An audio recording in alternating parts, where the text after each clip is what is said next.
I never believed I was an entrepreneur, and I never thought I wanted to be one, because in my heart of hearts, I'm an artist first. In my heart of hearts, I'm a content creator, I'm a thinker, I'm a visionary, I'm an artist. That's who I really identify with being. But what I realized very quickly was, if you just wanted to be that, and you were gonna wait to find people to spot your talent, teach you everything about business, and make every decision for you, it was never gonna happen. And I think a lot of artists are waiting to be found and discovered and managed and molded, and that their agent's gonna change their life. And I'm like, that doesn't work like that. You have to do the work yourself. You have to do the work yourself.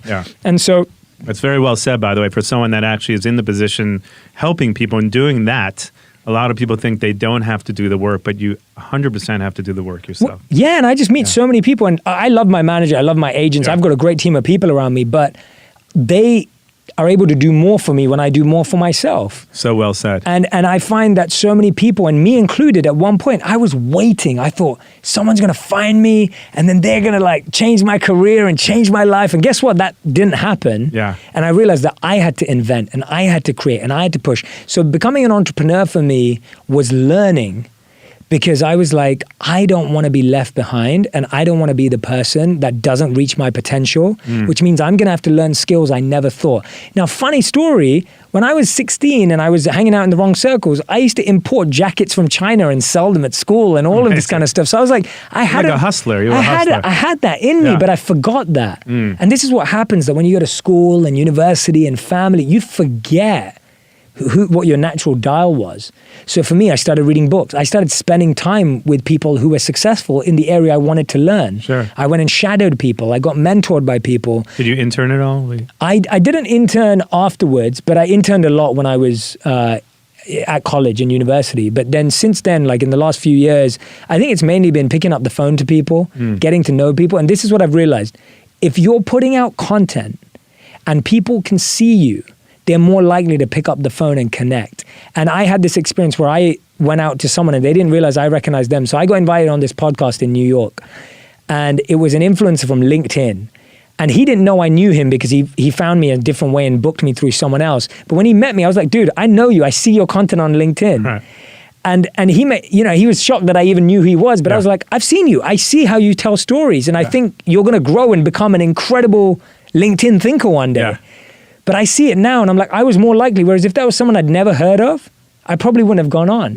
And so I feel like when you're putting out content, when you're creating and sharing what your perspective is, you're more likely to attract the right energy around you, rather than when you're waiting for someone to just discover you.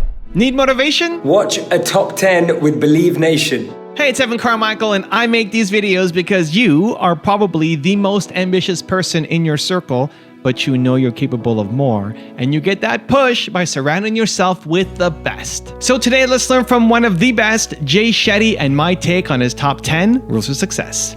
Enjoy. Rule number 2, experience life. What was the thing that made you choose to actually commit on such a deeper level? I think it was that when I was doing the 2 lives, I got to see what life looked like at both ends. So I got to see what like a cool life, working in the city, wearing a posh suit to work every day, driving a fast car, having a beautiful girlfriend at the time, like all that kind of stuff. I got to see what that felt like. And then I got to see what it felt like living as a monk in India. And it's so weird to say it. And this is why I believe that more people should have what I call immersive experiences. Like when you think you want to be an entrepreneur, that's different. Go and work with an entrepreneur for a week and then think if you like the process, not the result, right? Like don't look at the chains and the car and the home. Look at whether you like what time that person wakes up. Like we're in the gym every week together, right? At the same time every week. We're committed. And I'm sure you're here today, we're in your space in your studio, like you're committed. And I think because I'd done that for 4 years, actually making the decision was easy because I already knew what I was getting myself into. It's kind of like dating versus marriage. It's like if you've never dated, you don't know you want to spend the rest of your life with someone. And so I had dated for the last 4 years with both these lives. And then I was like, okay, I prefer this one. That's literally it. Now, I'm not telling you to cheat on people and date 2 people at a time. The analogy applies to this. But the point being that if you go and experience life, decision-making becomes easy. If you're trying to do it all with theory in your head of like, crap, do I become a monk or do I become a finance person? Like you'd never figure that out. But when you go live it and you're like, oh, wait a minute, I felt happier doing that. And that's what it was. I felt happier.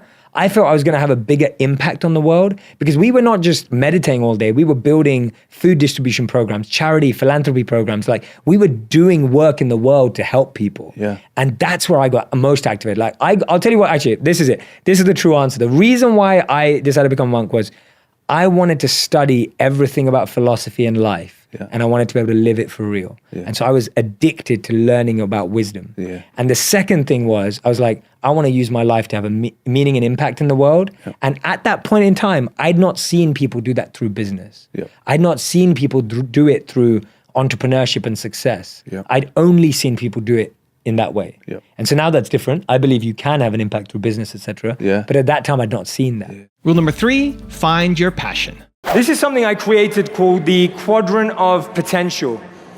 What you'll see here is the blue section says not good at and not interested. When you do what you're not good at and you're not interested in, it feels pointless and it can lead to depression. When you do what you're not good at and you're not interested in, it can lead to depression, it can lead to anxiety, it can lead to all of those negative emotions. Now look at the yellow section of the quadrant. Not good at, but interested. There's a lot of stuff in the world that we're not good at, but we're interested in. For me, social media used to be one of those things. I was interested in social media, but I wasn't good at it. But that's something where you see potential and you feel excitement. When you're trying to learn something that you're not good at, but you're interested in, you feel a buzz. It's exciting. Look at the gray section of the quadrant. The gray section of the quadrant is good at, but don't love. That's what most of us end up doing for work. We do something that we're good at, but we don't really love it. It doesn't fulfill us. And that ends up being a profession, but it stresses us out. And finally, in the orange quadrant, you have good at and love. That's where you find passion, and that's where you experience fulfillment.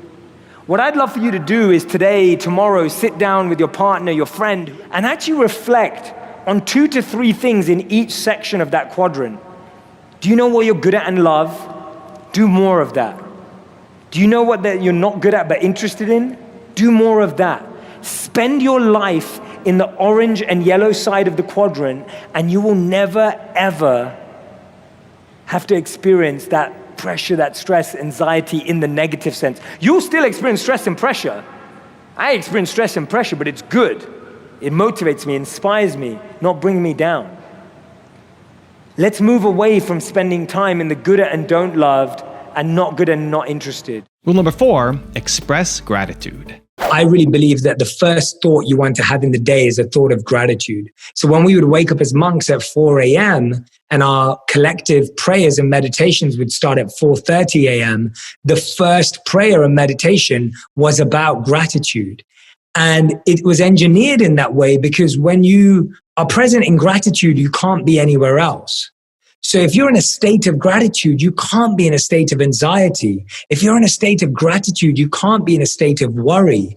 So many of us today wake up in a state of worry, in a state of anxiety. And so if your first thought can be a thought of gratitude, it can absolutely transform your day. And so I'm actually going to ask you a question, Melissa. I want you to name 2 friends. They can be real or imaginary, but I need 2 names. Rachel and Amanda. Okay, so Rachel and Amanda, disclaimer, I do not know Rachel and Amanda, so anything I say about them from now on is completely fictional. But let's take Rachel and Amanda. So let's say after all of this COVID pandemic lockdown is over, Melissa and her husband throw a party and they invite Rachel and Amanda.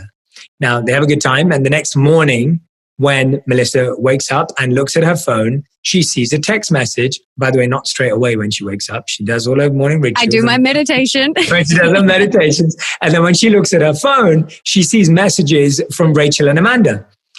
Rachel says, and again, Rachel, none of this is personal or about you, I promise, if you're a real person. But Rachel says, thank you, Melissa. Had a great time.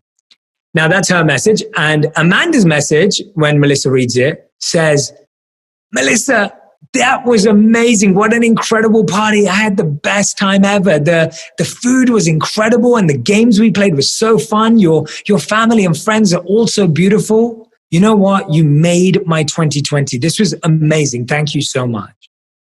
Now, Melissa's a grateful person, so chances are she'll feel grateful for both of those messages.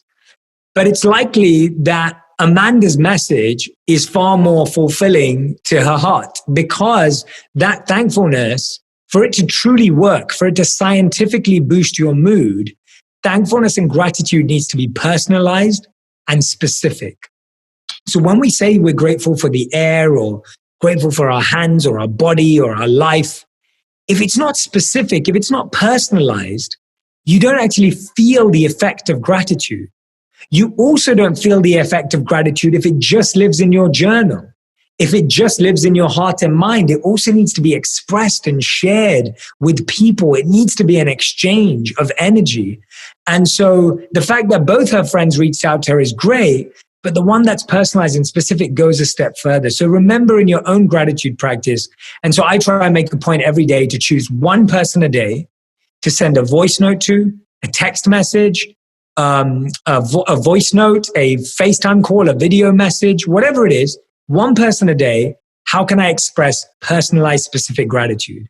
Right? That's all it takes. So that's a really key habit for me. Also, to make sure you're actually taking action after watching this video, I've designed a special free worksheet just for this video. The worksheet will highlight all of the lessons learned in this video, as well as pull out our 3 favorite learnings and quotes that will inspire you to actually do something. The worksheet will also give you space to write down what your key takeaways are and your specific plan of action to make sure you're getting results. If you want the worksheet designed specifically for this video, absolutely for free, there's a link in the description below. Go click on it and start building the momentum in your life and your business. I'll see you there. Rule number 5, build good relationships. I was excited to come to this conversation. Thank you. Because I'm like, I'm going to get to learn from you. We're going to bond. We're going to, deepen our connection. Like, I'm going to make a new friend. Like, I want to be around that energy. I don't want to walk into environments where I'm constantly feeling like, oh God, why am I here? And so we hear it all the time, but genuinely your relationships, Harvard's 75-year-old study suggests that human relationships is the number one reason people are happy or not. I went to Sardinia earlier this year, middle of last year. Sardinia is in Italy. It's a blue zone. Blue zones are the places where people live the longest in the world, and the most amount of people live over 100. The number one reason they said that is community. That's a big reason why people live longer and live happier lives. So for me, it's find that human connection and community. And please don't settle for your family. Like, it doesn't have to be your family. Like, there are friends and then there's family, and then there are friends that become family. And my point is, go find that community. Like, so many people are like, I hear this all the time, like, Jay, my family's negative. I'm surrounded by negative environment. I'm like, yeah, but we don't live in a world where that's your only option anymore. You can find tribes and communities anywhere. Rule number 6, practice forgiveness. When I look at forgiveness, I define forgiveness in this way to help you. The stages of forgiveness. How many times, even in the past, did someone hurt you and you said, I'm going to get my revenge? In that voice, in front of a mirror, and recorded it. No, that's not. Any intention that starts with revenge will lead to pain. Just understand that for a moment. Any intention that you plant based on revenge will ultimately not fulfill you. Because revenge means the same person that broke you has to fix you. And when we want revenge, we want the same person that broke us to fix us. Because we're doing revenge, which means we want to show them how we changed and how we did it and how we got it right. And when you try and do that, guess what? If that person doesn't feel you got it right, you're still carrying it. If that person doesn't feel you got the best revenge body, if that person doesn't feel you got the best revenge business, if that person doesn't feel you got the best revenge car, you won't be satisfied. Because revenge means that your metric, your reference point is still that person.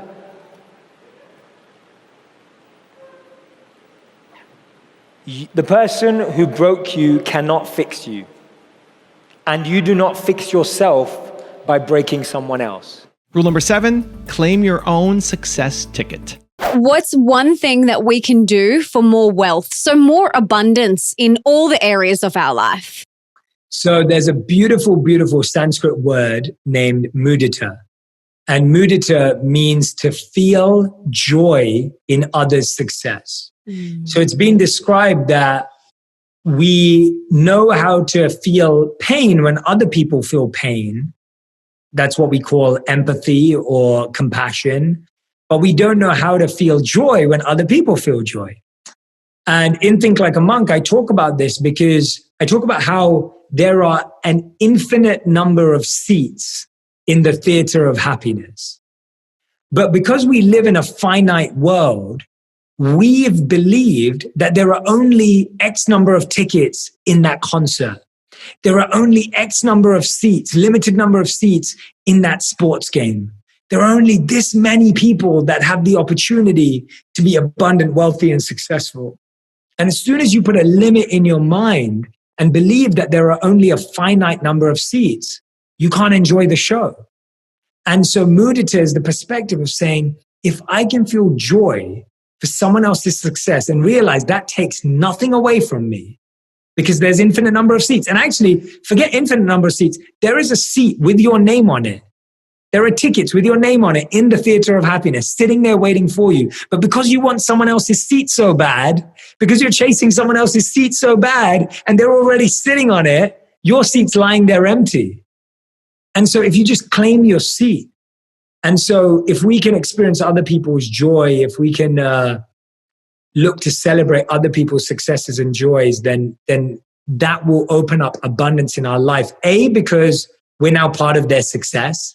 Have you ever noticed how when you celebrate someone else's success, you're a part of their success? So you're doing that. Second, you get to learn from their journey. See, when you're envious or you compare, you don't get to learn. So you've lost everything. Whereas when you celebrate someone, you get to go, oh, well, what did they do right?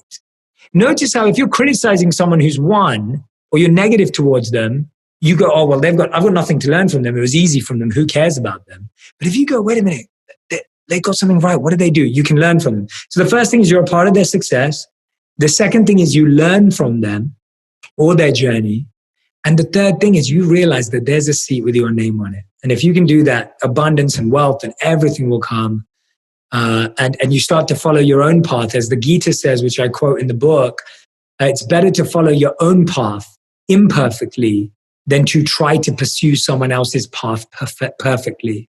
And so allowing yourself to just chase that seat that has your name on it is far better than trying to get in someone else's seat. Rule number 8, don't rush anything. At one point, one of your videos got 365 million views, right? Yeah, one of them. Yeah. What was that video? That video was a video where I'm talking about not rushing people's timelines. Okay. So I feel like and I was just speaking to someone this week, they're like 25 years old and they feel the pressure to be a successful entrepreneur and have a multi-million-dollar business by age 30. And I'm like, why do you feel that pressure? Yeah. But I feel like now, when you're 21, you've got a pressure. Why don't I have 1 million followers yet?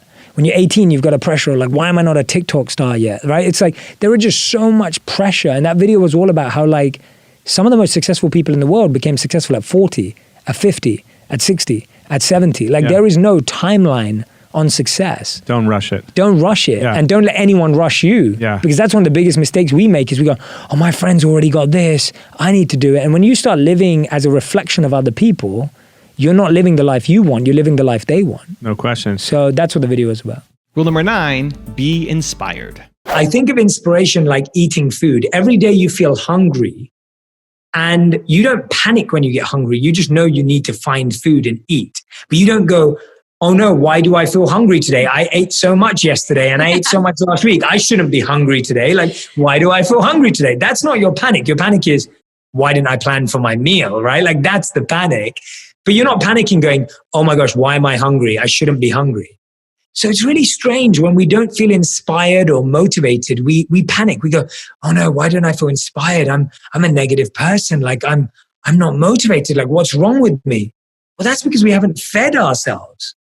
And so we have to find something that inspires us daily. You may say, it's a quote that you see that you write, your favorite quote, and you put it on a Post-it note next to your bed when you wake up in the morning. It may be a paragraph from a book. It may be listening to this podcast. 2 of my best habits for inspiration were these 2 that I want to share with you, Melissa. One of them was around 7 years ago when I left monk life. Every day, I would listen to Steve Jobs' Stanford commencement speech every single day, to the point where I almost knew it off by heart. And I cannot tell you how much that rewired the voice in my head and how much of that speech has inspired every step and decision I've made today. I had the fortune the other day of sitting down with Matthew McConaughey on my podcast. I was interviewing him for it. I think the episode comes out next Monday. And I was telling him that at one point in my life, in about 2014, 2015, I listened to his Oscars acceptance speech, and it's about 5 minutes. And I would listen to it every single day for 30 days. And it was so profound listening to the same thing again and again and again to rewire my mind. So inspiration can come in all ways, whether you're an auditory learner or a kinesthetic learner or a visual learner. The point is you have to feed yourself every day. And rule number 10, the last one before some very special bonus clips, is don't gamble. They found that 77% of those who struggle financially play the lottery, right? They play the game, they gamble. 77% of people who are struggling financially gamble. The advice is don't gamble. If you're gambling, right, and you're not winning a lot, maybe you're an online poker player, right? Maybe you're playing for entertainment, that's different, but still be careful. But maybe you're someone who's hoping that you're gonna get a quick rich scheme. A lot of these quick rich schemes online aren't real, right? And gambling is just the more obvious version of that, where it's all gamified, it feels exciting. But they found that 77% of people that are struggling financially gamble, right? So the advice was don't gamble, don't focus in on that. The challenge is that we think things come with emotions. Feelings. We think things come with feelings and emotions. And guess what? They don't. So if you chase money... Well, they might for a moment, right? Or they won't?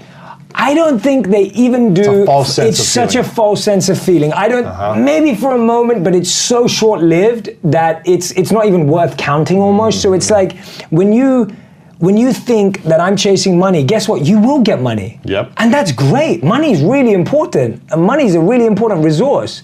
But guess what? Money's not now gonna fill that gap, that void, that feeling, that emotion that you're missing in your life. What are most people missing? We're missing a deep sense of love. I think the biggest need in the world, as we've heard many times before from all the ancient texts, they summarize it like this: to love and be loved. Like that is the need of humanity, to love and be loved. And when we don't experience that, we then start looking for status. We then start looking for money. We then start looking for recognition. To help us give the feeling of false sense of love. Correct. And the challenge is because most of us didn't experience that from our parents. And this is the key thing. What we crave in life is what we did or didn't get from our parents. Mm-hmm. What our parents did give us is what we continue to crave, or what they didn't give us is what we continue to crave. Mm-hmm. So you'll find that most people's love languages that they chase are things that their parents didn't give them. So if their parents didn't give them time, they now crave everyone's time. If their parents didn't give them gifts, they crave gifts. If their parents didn't give them acts of service, they're craving those acts of service. So it's because of our childhood. And if we don't learn to process all of that experience, which most people never get the time to do, and I empathize with that because I've had to go through that. I've seen me repeating my parents' patterns. What was the thing you were craving?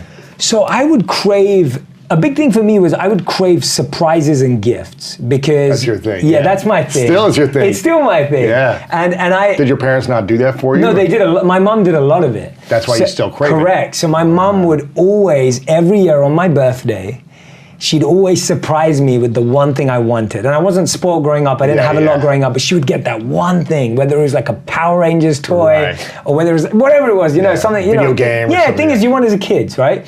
And she would always surprise me with that. And that became so deep rooted. Now I'll give you an example. When I then married my wife, you just expect people to know that. That they're gonna do the same thing. Totally. And so now she didn't do that. No, because I'm expecting my wife to be like my mom in the sense of I expect her to surprise or show me love in the same way. And she doesn't know that. She's not a mind reader. I can't expect her to know that. So it took communication. It took time for me to explain that. If you've not done something for yourself every day, if you've not taken your time to invest in yourself every day, and that isn't just a, you know, it comes so much from understanding yourself. And understanding yourself comes from the place of knowing yourself and getting to know yourself. And most of us spend so much time codependency, trying to get to know someone else and what their needs and are. anticipate their needs and then shape shift so that I can be what I think you want. Totally. Evolve. My and 20s. Yeah, evolve and transmorph into this person that will be the best for them. But what about if you did that for yourself to start with? And so most of us don't even know what we want to eat for dinner on a given day, or like what our favorite movies are. We struggle. We sit there for like hours trying to figure out what to watch because we haven't really got to know ourselves. And so to me, getting to know yourself is very basic. After you eat a meal, ask yourself, did I enjoy that? What did I like about it? Did I feel great 24 hours after eating it? After watching a movie, what did I like about it? Why did I enjoy it? Those basic questions will give you a much deeper understanding of yourself. Pain makes us pay attention, right? Like pain makes you pay attention. I'll give an example. If you got a little cut here, you may not think anything of it. If the cut gets bigger and it starts to sting, you take it a bit more seriously. Now, if it gets infected, then you're like, okay, I need to do something about it. And often there are these signs in our life. There are always signs, signals, and reminders in our life. They are always there, but they're so quiet. And we're so loud that we don't hear them. And so then those signals have to get louder and deeper and harder to finally get our attention. Because we're not present with ourselves, the only way our body and mind get us to be present is through pain. And so the only antidote is to be proactively present with ourselves, is to actually sit with our emotions, is to actually get to know ourselves intimately and personally. Because if we're always rushing around and moving around, our body and mind don't have the time to tell us what's going on. We don't listen to our mind and body because we're too busy. And so when we finally listen to our body and mind, then we get an opportunity to address what's going on. So to me, that's why pain makes us stop and realize and forces it to happen. Tragedy transforms us because it forces us to pay attention. But we can change that by proactively being present with our mind and body. And that's how we can create that urgency without the pain and without the tragedy. Spirituality in business is an interesting concept because a lot of people today see it as an oxymoron or mutually exclusive. And the truth is that spirituality is so powerful that it actually spreads across everything. And I know all of you understand that, but it's like, if spirituality is what we all say it is, then it has the purity and the power to spread across anything. And again, going back to our previous theme, the key element is this for service of humanity, for others, or is this in the service of myself? Now, that's a fine line. Yeah. And I've been on the wrong side of that line plenty of times. So there's plenty of times when I assess options and opportunities in front of me, and I realize I'm only taking that option because there's ego involved. I'm only taking that option because there's an opportunity or there's a big payout or there's a nice dollar sign next to it. And I'm only doing it for that. And I've said yes to stuff like that plenty of times to know that I'm not perfect, but the awareness is what I would encourage people to do, is having the ability to be like, here are the 3-4 options in my life right now. Let me write a word above them, which is the intention of why I'm choosing that. And if the word isn't love or service, it's not going to feel good after I finish it. And so that's what I would encourage people to do as a reflection without needing anyone in their life or anyone around them. Before I ever made a video, I pitched my video series idea to 40 media companies. And I was rejected by every single one of them before an interview because I didn't have a media or journalism background or a hosting background or a communications background. And so 40 of the top media companies said no immediately. They didn't even meet me. They didn't take the time. I then chased 2 editors of huge magazines and online magazines in London. One of them I chased while he was riding his bike across London. The other I networked with at an event, and I begged them both for jobs. And I said, look, just give me a break. I just need an opportunity. And this was when I was 28 years old, 3 years ago. And they both said to me, they said, you're too old to be in media. Like, this is not going to happen. Everyone trying to break through is 21 years old. it's not going to happen. So I had literally multiple doors closed in my face before I even made a video. And I ended up... And this is in 2013, 2014? This is 2016. 2016? 2016. Wow. And then I ended up at a ethnic minority TV training day run by the BBC in London. And I walked into this room and there were 6 colored people in there. And I was like, oh, I'm brown, you're brown, and you're brown and black. And, it was literally like, it was a room full of ethnic minorities in London. And this was run for us, and they trained us in presenting. I went there to see if I even had the skills. And then afterwards, they were just like, yeah, Jay, you're great. Like, you could do this. And I was like, great, do you have a job for me? And they said, no, there's no jobs in media. And I was like, okay, great. So I got to a point where I'd exhausted all options apart from starting a social media page. So I launched my first video on social media on Facebook and YouTube in 2016, just 3 years ago. And what were you doing outside of hustling in that moment? I was doing a lot of corporate coaching. What gave you the confidence after being rejected by 40 media companies and being told that you're good, but there's no jobs? What still gave you the confidence to keep going? The only thing that gave me the confidence was this principle or thought by Thomas Edison, which was, when you believe you've exhausted all options, remember this, you haven't. And I was saying to myself that unless I've genuinely knocked on every single door, I can't say to anyone that I haven't had a chance. And so my confidence came from the fact that I was going to try and knock on every different door, walk down every different path, and see what was possible. And that's my biggest advice to everyone today, is that we no longer need permission from anyone to give us an opportunity to share our voice. The audience and community can decide for themselves. You've got people waiting on social media for content. The people will decide for you. And so for all of us today, we have this unique opportunity. We were left on the streets for 30 days to fend for ourselves and to figure it out. Just, that's it. You've got your clothes that you're wearing. There's no money, no food, no shelter, no nothing. Figure it out. And day one, I'm like, okay, like, maybe it's a joke. Like, maybe they're going to come back at night and be like, no, guys, it was, So I'm trying to figure out what it is. This is training mode. And it's really interesting what your mind and body does. So the first thing your mind and body does when you have nothing is you have fear. The first thing you feel is fear. And that we can all relate to in life. The first thing you feel when you all of a sudden feel that your plan and you have nothing organized and you have no structure and shelter and all of this stuff that we now rely on, you have fear. Now the fact that you're there on your own and you don't have a phone and you can't just call someone up and you don't know the city that you're in, your next thing is survival. Right. Fear leads to survival mode. So you're trying to find food from everywhere, you're trying to hoard it, you're trying to get it from everywhere, you're trying to keep it, you're trying to figure out like, how can I get lots of this so that I can take care of myself? And you start just becoming crazy almost. And it's funny because those two experiences are so similar to what you see in society today. Yeah. Fear breeds survival mode, which breeds greed. And hoarding and wanting to have lack of abundance. Lack of abundance, exactly. And so you do that in that scenario for like, remember this is a 30-day experiment, it's crazy. So you do that for like the first week. You do that for the first week where you're just trying to find anywhere, steal, look, etc. Not steal, trying not to steal, but like finding fruits off trees, whatever. You're just trying to do whatever you can, finding anywhere to sleep. And you're fending for yourself. It's all about you. The interesting thing that happens in week 2 is that you recognize that you really want to, when you make a difference in someone's life, they'll help you. So by week 2, you start recognizing, if I help villages, if I help this old lady, if I help this old man, if I serve the people around me, then they'll give it to me anyway. And we saw people inviting us into their homes, we saw people giving us food, we saw people cooking for us, just because we were helping people. Wow. And you start to see community, you start to see the value of collaboration, you start to see the value of energy exchange, you start to learn how your heart and soul leads to other people giving you their heart and soul. And you experience that. Now the interesting thing is that goes on for about 2 weeks and you think you've kind of mastered it. Right.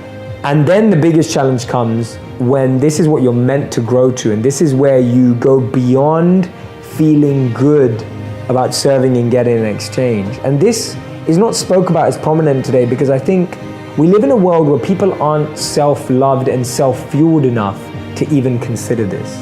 And so we talk a lot about self-love today, which I highly believe in. Right. We talk a lot about non-judgment of yourself today, which I highly believe in. But this principle is beautiful. We recognized by the final week that actually we were far stronger and capable than a lot of people on the planet, a lot of people in the village, that were disabled, that couldn't see, that had lost their eyesight, that couldn't speak, that couldn't walk, they had broken limbs. And so by the end of it, we realized that when we served others and gained, we could actually give to those people because they didn't have. Because they weren't young men like we were. They weren't able men like we were. They weren't skilled like we were. And that so you can even go another level. You could go another level. It wasn't just that you could take care of yourself, you could go another level. But those 3 stages of transformation show us exactly the 3 stages we need. The first is getting over your greed and ego. The second one is recognizing that you have value, and when you serve others, there's a value exchange. And the third, when you're feeling full and overflowing, you can then overflow to others. And so for me, that 30 days has transformed my life ever since, because I was able to experience all of the experiences we experience today, but in heightened mode. I didn't know where I was gonna sleep or where I was gonna eat. And when you experience it at that extreme and you're able to work it out, now you have more perspective, you have more gratitude, you have more ability to navigate that emotion again. Yeah. And you recognize that it is an emotion. So for me, that was one of the most transformative things that I've ever done. Wow, that's powerful. Yeah, and it just really took me on an internal journey of overcoming fear, overcoming greed, and always recognizing that you can always go that one step above, and recognizing that you don't, as soon as you think you've figured it out, recognize that you haven't, and that there can be another level. And I think for all of us, that's a great reminder for me that when I think I have it figured out, that's the biggest reminder of there's still another level you've got to go. I love that. That has happened so many times when a video you think is gonna hit and it doesn't, and then there's a video you're like, that's never gonna hit, and it does. And that's where I've reconciled my self-doubt, is recognizing that I don't always know what's gonna work, and that's a beautiful thing. And that I've been feeling this often, that I've got to where I want in life, just not in the way I imagined it. And that's the beauty of giving up that control and feeling slightly liberated. So I'll give an example of what I mean by that. I'm always working strategically, effectively, and impactfully in the best ways I can. But sometimes the place where I put my most energy does the worst, and sometimes something that I tried on the side blows up, and it's incredible. And that's where I've reconciled myself down, recognizing if I'm putting my best foot forward and I'm working strategically and effectively, the things that are going to work will work. And it may not be the things I expect. And what we're doing is, or what I do sometimes too, is you're so focused on wanting one thing to work, you miss the fact that there's 9 other things that are happening that are amazing around you that you could never have dreamed of. And I've seen that in my life countless times where I wanted one thing to work, 3 things were working over here, but I was so why is this not working? Why is this not working? That you miss that.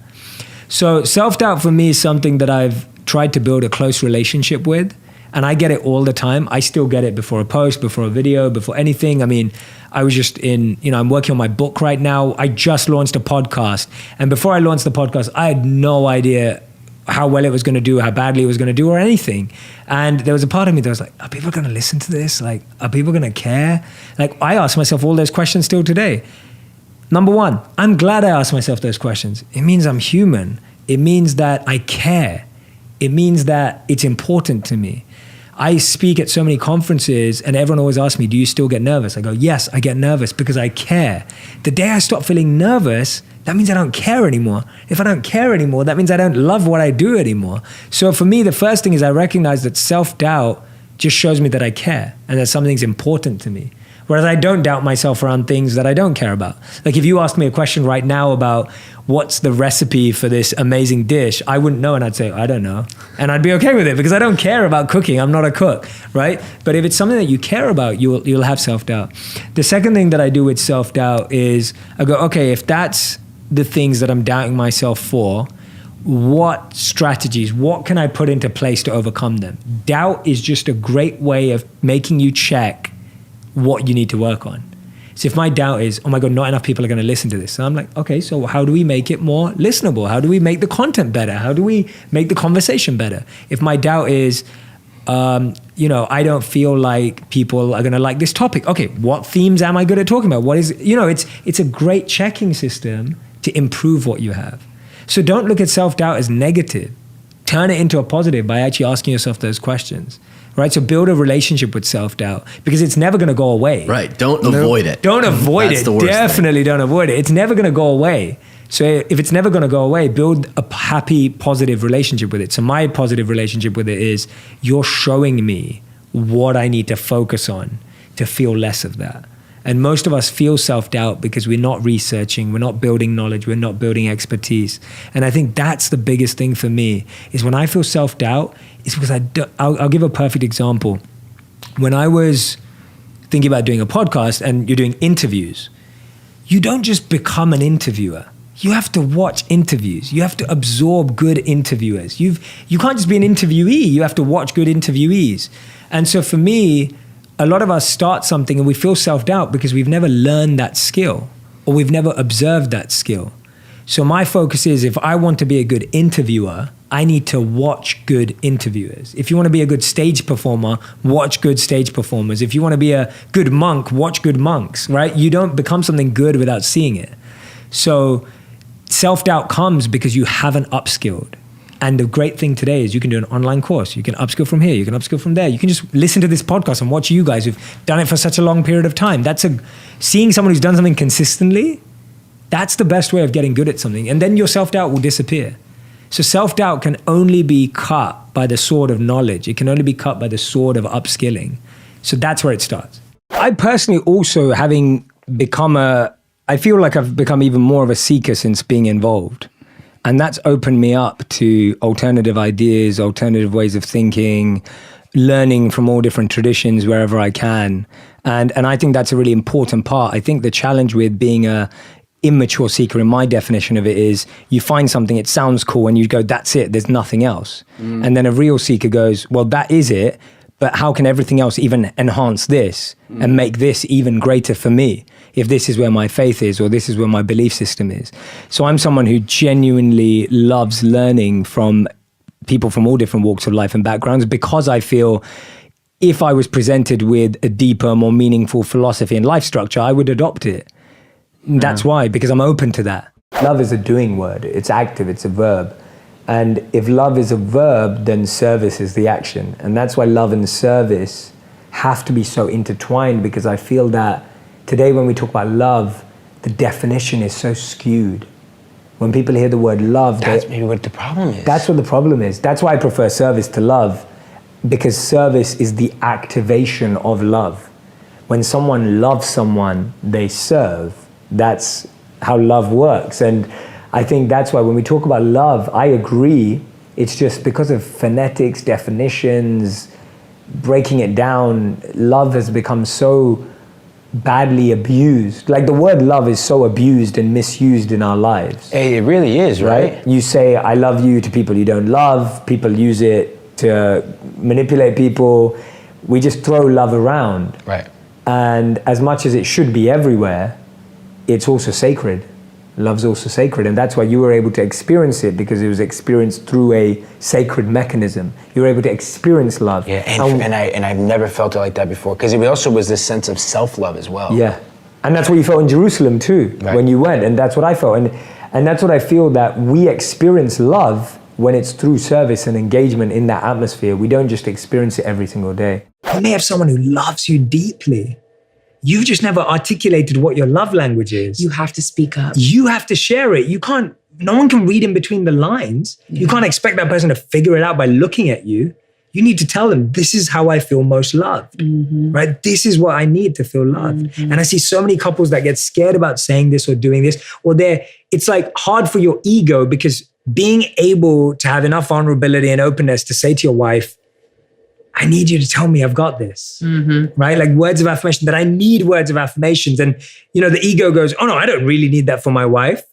But you have to share it. If you don't tell them that, how are they going to know? You got to put your ego aside and be really open and honest. What is the power of service, and how can we, without going to an ashram, how can we take our strengths and really give them purpose and meaning? Yeah, so one of the biggest things with service in the ashram is service is a part of your daily routine. So there is no choice about whether you serve or not. So that's a really great way to live, because you're almost exposed to lots of different types of service. So some of that would be cooking for the homeless or underprivileged children who don't have access to warm meals. Some of it would be building sustainable villages inside which people can live and villages can find a home and an economy. So you're always connected to doing something for others. But and if I was going to ask a monk, why are we doing this? What would they say? They would say, because I believe that you have to see how you can be useful to others. So the Dalai Lama probably puts the best, that really we're born to help others, and if we can't help them, at least don't hurt them. And to me, that really sums it up, that we're born to help others. We're born with different gifts, with different geniuses, with different talents to improve the lives of others. And the question I always get from someone in the audience who wants to ask me an awkward question will be, and there's always one, right?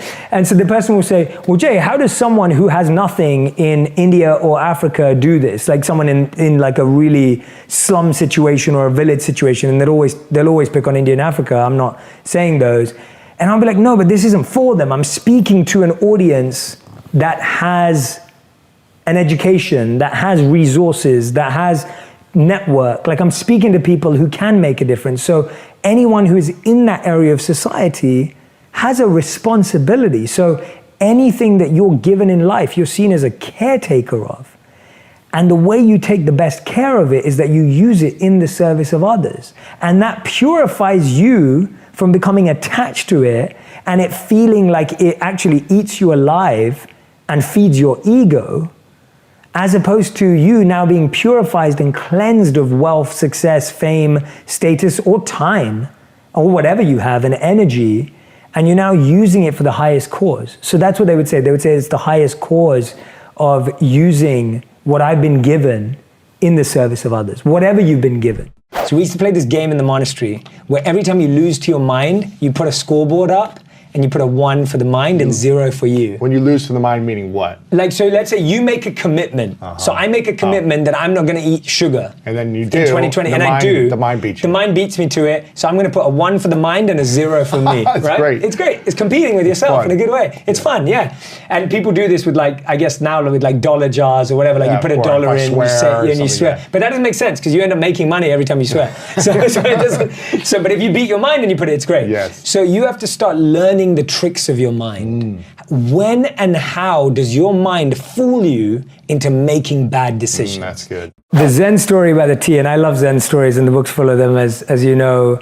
The Zen story is where a student approaches a Zen master and a teacher and is complaining about all the challenges in their life and everything they've got going on, and feels like they also have a sense of ego of they know everything that's happening.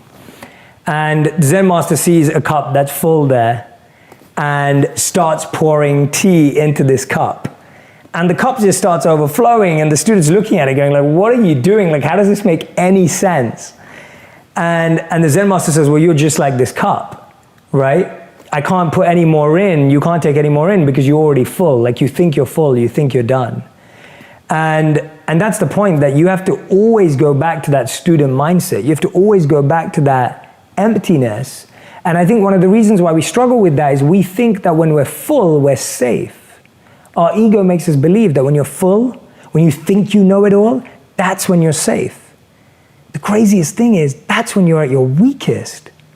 And I think that's what we all miss, that when you think, if you think of any company that's ever thought that they had figured it out, that is when they were at their most weakest point. If there's a fighter in a boxing match that thinks that they have perfected this game, that's when they're their weakest. When you're in a relationship and you think, oh, my life is perfect and everything's going great, that's when you're at your weakest. But we find safety in certainty when actually that's what makes us complacent and lose the plot. So that story illustrates the need to always reconnect. Not that we're empty, that we have nothing, but that there is so much more to gain, there is so much more to learn. The ego makes you think you're untouchable.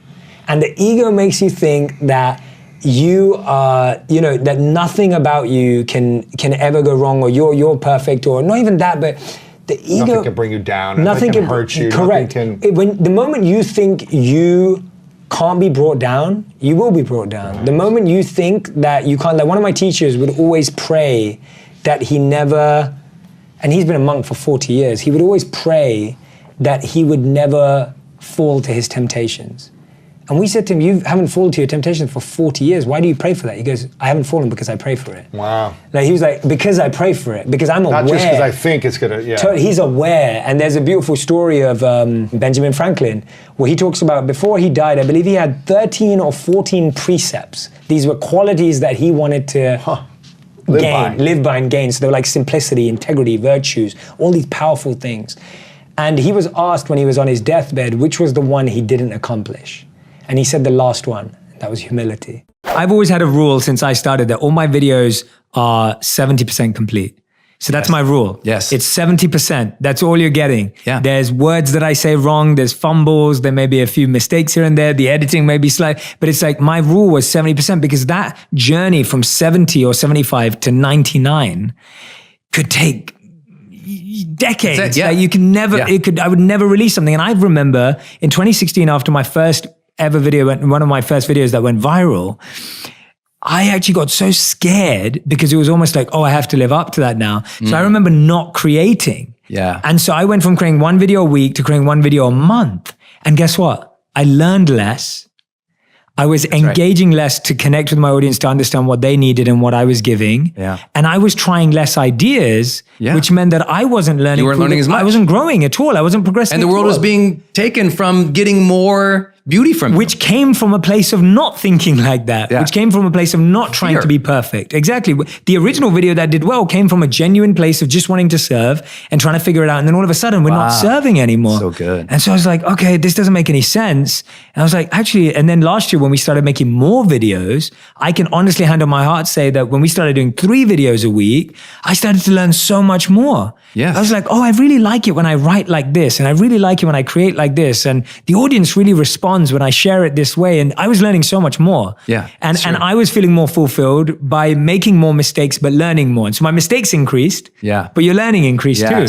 Which was a much more fulfilling place to be, even though it was tough at times, but it was fulfilling. There was a CEO of a very large car manufacturer, and he was known to be extremely successful, very productive, very effective. But the one thing he was failing at is that his employees really didn't like working for him because he worked late. How many of you feel that way? Oh, perfect. That's good. So no one here finishes late, or everyone's managers are in the room. Whichever way you want to take it, it's up to you, right? It's up to you. I don't know. So that was one of his challenges, that his employees hated work for him because they all left late because of him. He used to work till 10 p.m. every evening, so they would leave just after him. True story, right? They used to leave just after him. So one of his assistants, she came and said this to him. She said, you know, morale's a bit down. Everyone's struggling at work. You know, we're losing a few people are quitting their work. You know, people, they're not well, they don't feel like their health is being taken care of, they're not spending enough time with their families. You really need to consider this. He said, okay, leave it with me, we'll figure it out. From the next week, on a Monday, this gentleman who left at 10 p.m. every night, got up out of his desk at 6 p.m. He packed his bag, switched off his computer, left the office, jumped into his car, and all the employees at this time are like peeking out the window, you know, just like making sure, like figuring out where is this guy going. He pulls into his beautiful car, pulls out and drives away from the building. It was the first time it had ever happened at 6 p.m. They all decided to wait till 7 p.m. before they left. They waited and they left. On Tuesday, the same thing happened. They looked out the window again. He left at 6 p.m. again. This time they waited till 6:45 and they left. They did the same thing, and this happened for 3 months, where he left at 6 p.m. every day. 3 months later, his assistant, who'd made him aware of this challenge, she came back to him and she said to him, I'm really confused about something. She said, you've been leaving 4 hours earlier every single day, but you're not behind on your calls, you're not behind on your emails, and you're still performing at the same level, if not better, than when you were leaving on time. And she said, how are you managing to do this? Are you working at home? Well, how are you managing this? And he said, let me tell you something interesting. He said, every day, I get into my car at 6 p.m., I drive out. He said, I take a drive for an hour. He said, I take that drive, I listen to music, I re-energize. He said, I sometimes go for a bit of a walk at the park as well. He said, I come back fresher at 7 p.m. and I work for 3 more hours. And he said, if it helps them knowing that I've left at 6 p.m. so that they can have a better life and have the values that they want and value what they want to give their time to, that doesn't mean I've got to give up what I value my time to. He said, I love my work. I love being here till 10 p.m. I'm extremely ambitious. I love being here. but they should also love being where they are. And that to me is an incredible example of how someone actually lives, foregoing the perception of others. Even though he changed his own life to help other people, they'll never perceive him that way. They just think he's changed his mind and he goes home early. They don't realize the struggle that he's putting in. And that's what I've realized. Whether you're putting in struggle or sacrifice, never look for the validation or approval of others to validate that sacrifice or that struggle, because they don't need to understand anyway. It's always been your inner journey. It's always been part of your inner growth. And I remember when I made the decision to become a monk after business school, all my friends were like, what the hell are you doing, right? We just finished and everyone was going off to work at Goldman Sachs and different banks and consulting firms, etc. I think a few people came to Google as well. And they all said to me, they said, what do you mean you're becoming a monk? Like, what does that mean? Like, who graduates and thinks about that? And I remember having to detach. And when I reflect, and I'd love for you to do this, reflect on some of the best decisions you've made on your life. Ask yourself, what decision did you make? What did people say about it? And what was going on in your mind? I've learned through doing that exercise, it's a much longer exercise, it can take days, and we do it in our coaching exercises. I've learned that the best decisions in my life have been the biggest risks. Everyone's disagreed with me, but I've been hell-bent on making it happen. And so now when I see an opportunity like that, I do it. Because I've realized that that's the pattern of the philosophy of my life. When I make decisions that are big risks, no one agrees with me, and it doesn't fit with what society is saying, those work out to be my best decisions in life. And I'm not saying that that's your pattern. I'm saying that you have a pattern and a rhythm as well. And it's part of your journey to find it. When you're feeling anxious, what's happening is that your mind is either rushing to the past or it's predicting and projecting the future. So you're either anxious about something that you experienced before, or you're feeling really nervous and anxious about something that might or could happen in the future. The best way to come back into the present moment is the 5, 4, 3, 2, 1 method. You want to start off by looking around wherever you are and noticing the 5 things you can see. It could be the windows, the walls, the ceilings. You then want to focus on the 4 things you can touch. It could be something you're wearing and you really want to feel the texture. It could be what you're sitting on. Just noticing it and really grounding yourself in holding on to that. Then it's about 3 things you can hear. Could be nothing. Could be white noise. Then the 2 things you can smell, inhale. Could be a scent you're wearing. Could be a flower. And then finally, the 1 thing you can taste. When you practice this, it brings you back into the present moment and helps you not focus on the anxiety or the nervousness, but on taking action from exactly where you are.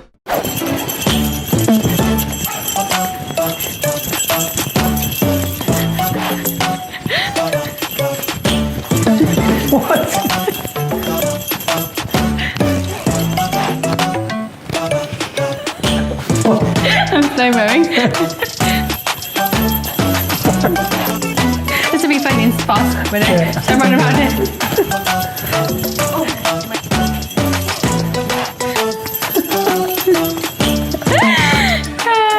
No. But like just throw. I think this is the fun of it.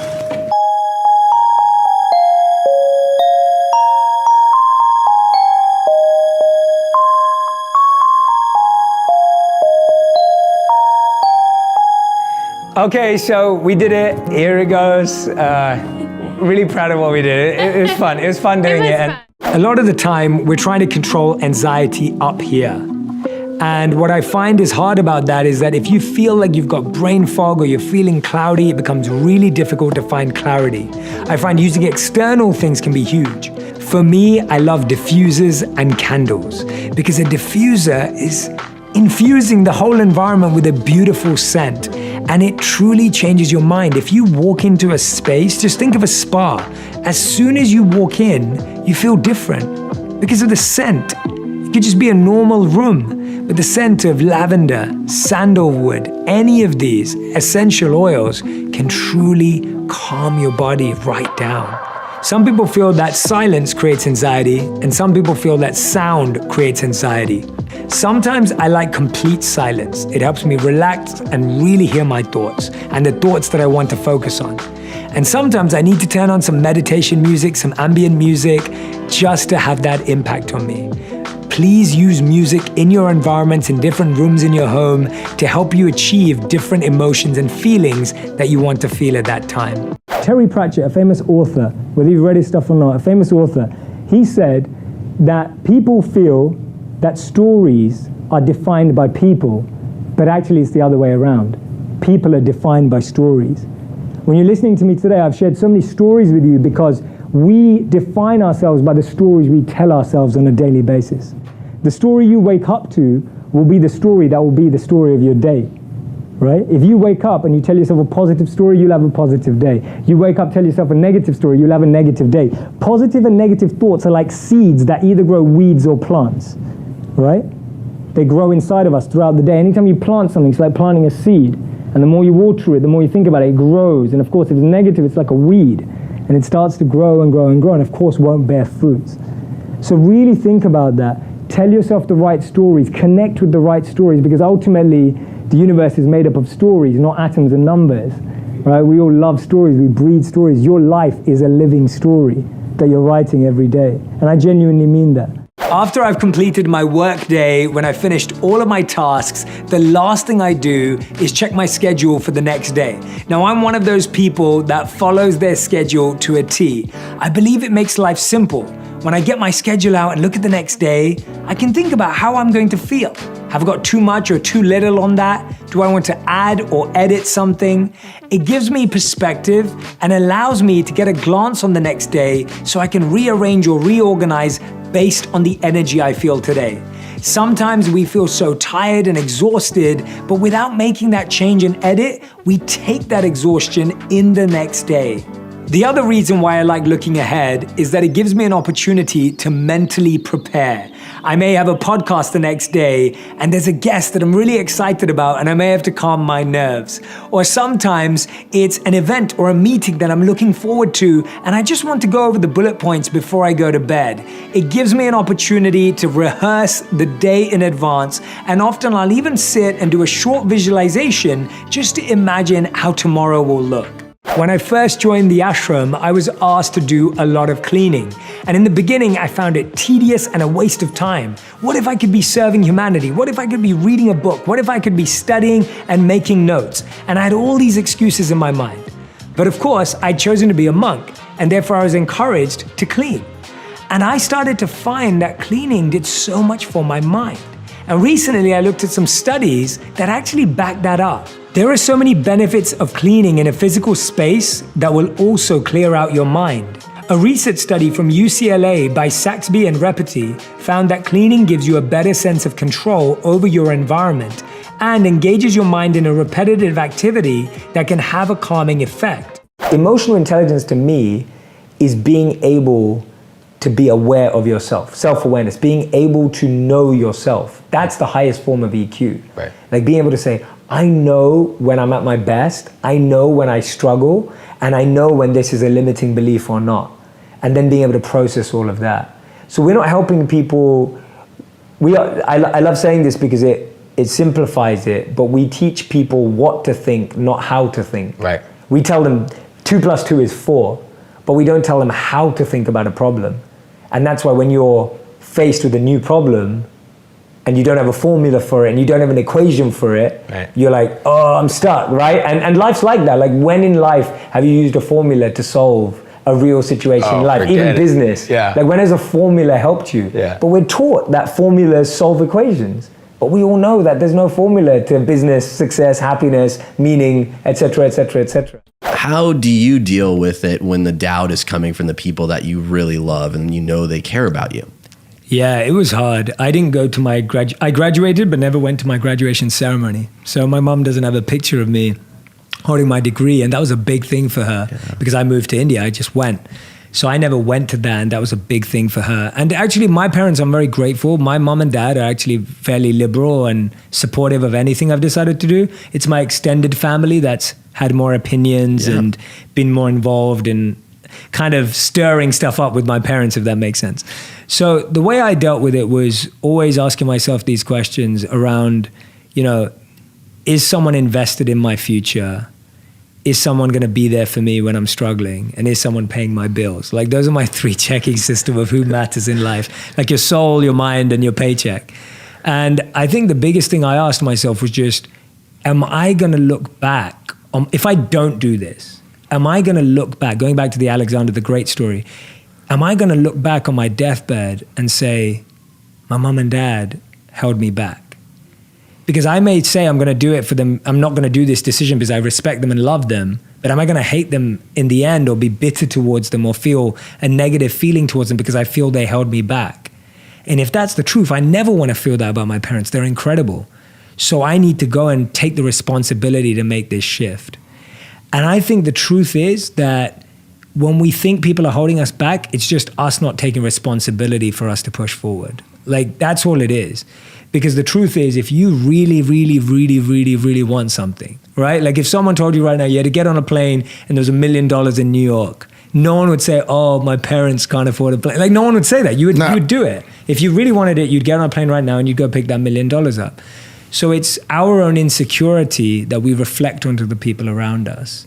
And I think it's really important. I get it. There are people who are toxic around us. I get it. I had that too. There were people who were just like, literally people said to me, like, you realize you're going to fail at being a monk. You realize when you come back, no one's going to hire you. You realize when you come back, no one's going to want to be with you. You realize, you know, there were so many things. Like people like, you know, you're going to be socially dead. Like no one's going to care where you are. There was so much of that, but it didn't get amplified because I was strong in my conviction. So the way I dealt with it was just keep strengthening your conviction rather than trying to weaken the argument. Because the opinions of others will get weakened when you strengthen your own, right? That's how it works. You don't weaken someone else's to strengthen your own. Another story I'll tell you, because I love this too, and it shows. So, and he'll like this story. So Marcus Aurelius, if you haven't read Meditations by Marcus Aurelius, highly recommend it. Marcus Aurelius, Emperor, Meditations is his personal journal. And one of the stories that I love about him that comes up in a few Hollywood movies too, is that once when he was walking through the Roman town square, he used to have his advisor follow him around. And whenever people would glorify him and praise him, the person's job was to come into his ear and whisper, "You're just a man, you're just a man." Just to remind him in that moment where you just, you know, in that moment where you just feel like your ego is just going through the roof because everyone's saying, "You're amazing, you changed my life," etc. To remember you're just a man. And I would add to that, remember the people who made you that. Right? Wow. Remember the people who gave you that. And so that's how I've learned to balance ego, is by any time I'm glorified or praised or appreciated or recognized, I'm passing that off to my teachers, guides, mentors, the universe, and accepting it on their behalf. So if I receive an award, I actually don't think it's mine. I'm accepting it on behalf of everyone who made me the way I am. It's beautiful. Whether it was positive or negative too. So we're so used to in our life having instant judgment, defining a moment and giving it a label, good or bad, in the moment.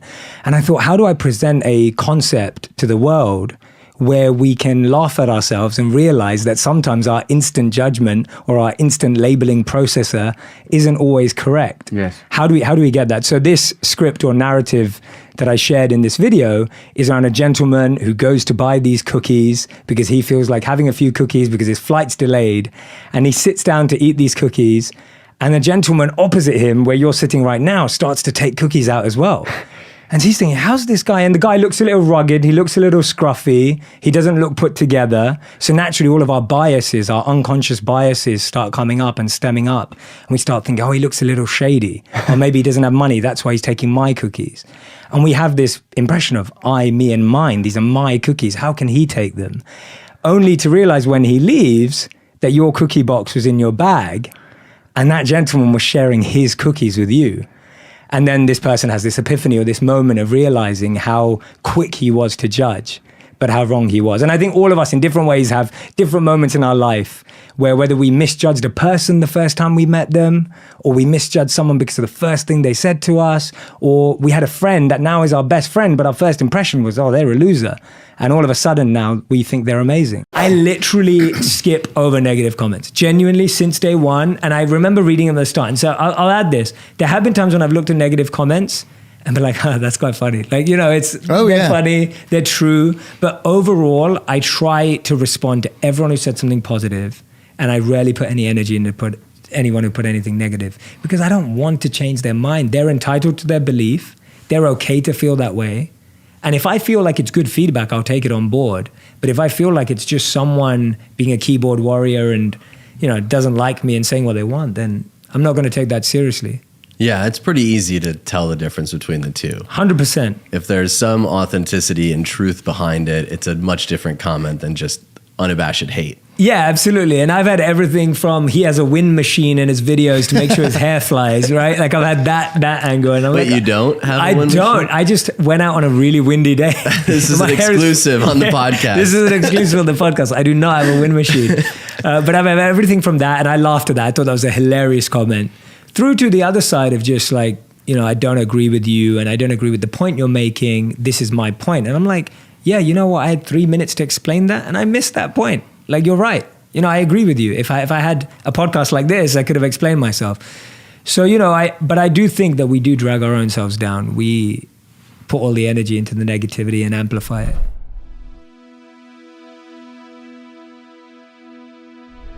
Because you made it this far in a video, I want to celebrate you. Most people start and don't finish. Most people never actually follow through. Most people say they want something, but they don't ever do the work to actually get it. But you are different. You are special. Believe Nation, you made it here all the way to the end, and I love you. So as a special celebration, if you put a hashtag Believe down in the comments below on this video, I will showcase you and celebrate you somewhere on the screen in a future video because you are awesome. If you want 10 more amazing rules from Jay Shetty, check the video right there next to me. I think you'll love it. Continue to believe, and I'll see you there. The only way our body and mind get us to be present is through pain. And so the only antidote is to be proactively present with ourselves.